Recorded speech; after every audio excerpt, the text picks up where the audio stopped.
ঠিক সরস্বতী পুজোর আগের দিন চলে গেছিলাম কালনা। আর কালনায় গিয়ে সরস্বতী পুজোটা কীভাবে কাটালাম তোমাদের সম্পূর্ণটাই দেখাবো এই ছোট্ট মিনি ব্লগে।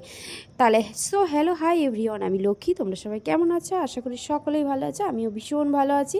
আর দেখো, তোমাদের জন্য অনেক দিন ধরেই আমি মিনি ব্লগ দিতে পারছি না আর ভয়েস দিয়ে। আর যেহেতু অনেক প্রচুর চাপ ছিল মামার বিয়েতে, আর সরস্বতী পুজোয় গিয়ে ভাইয়ের বিয়েটাও খেয়ে নিলাম। আর কিভাবে কি করলাম যতটা পারি এই মিনি ব্লগে দেখাবো। আর বাদবাকি পরে তো আরোই আসছে অনেক অনেক ব্লগ।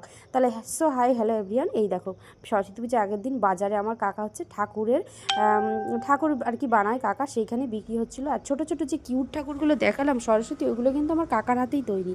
ছোটোবেলা থেকে আমাদের বাড়িতেই আমরা কাকারা আর আমরা একসাথেই থাকতাম। এইগুলো আমি দেখে অভ্যস্ত, খুব সুন্দর সুন্দর ঠাকুর তৈরি হয়। আর দেখো, যে কিউটগুলোকে দেখালাম সরস্বতী সেজে আছে আর পাঞ্জাবি পরে আছে, ওটা হচ্ছে দাদার ছেলে দুটো, আর হচ্ছে আমার মেয়ে সরস্বতী পুজোর দিন সকালের শাড়িটা পরেছিল। আর দেখো, এই যে আমি এখানে চলে এসেছি সোজা রাধা মাধবের কাছে। এইটা হচ্ছে আমার ননদের বাড়ি, কালনাতেই কিন্তু আমার ছোটো ননদের বাড়ি। সেখানে আমি গিয়েছিলাম সরস্বতী পুজোর পরের দিন।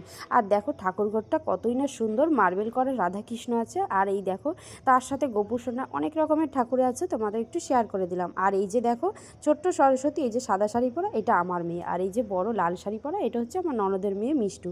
এই দেখো, তোমাদের আবারও আমি ঠাকুর ঘরটা দেখাতে নিয়ে আসলাম। ভালো করে তখন দেখাতে পারিনি, কি কি ঠাকুর আছে দেখে নিলে। তাই চলে যাই, আবারও এখানে চলে আসলাম।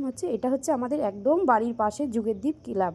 যুগের দ্বীপ ক্লাব অনেকেই জানো, যারা কালনায় থাকো। আর যারা জানো না, যারা দেখোনি, তারা কিন্তু সামনে বছর সরস্বতী পুজোয় একদমই মিস করো না।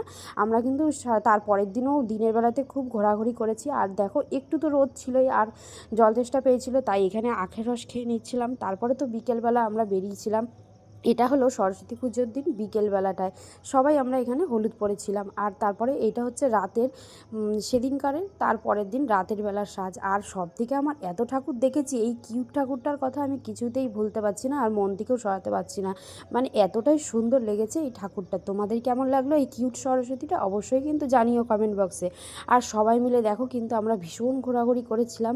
আর এই দেখো কিউটটা সত্যিই মনে হচ্ছে কিউটই বটে একদম, মানে চোখ ফেরানো যাচ্ছে না, এতটাই সুন্দর আর অপূর্ব লাগছে। তারপরে তোমাদের আর একটা ঠাকুর দেখাই, এইটা হচ্ছে তারপরে আমার বেশি বেস্ট লেগেছে।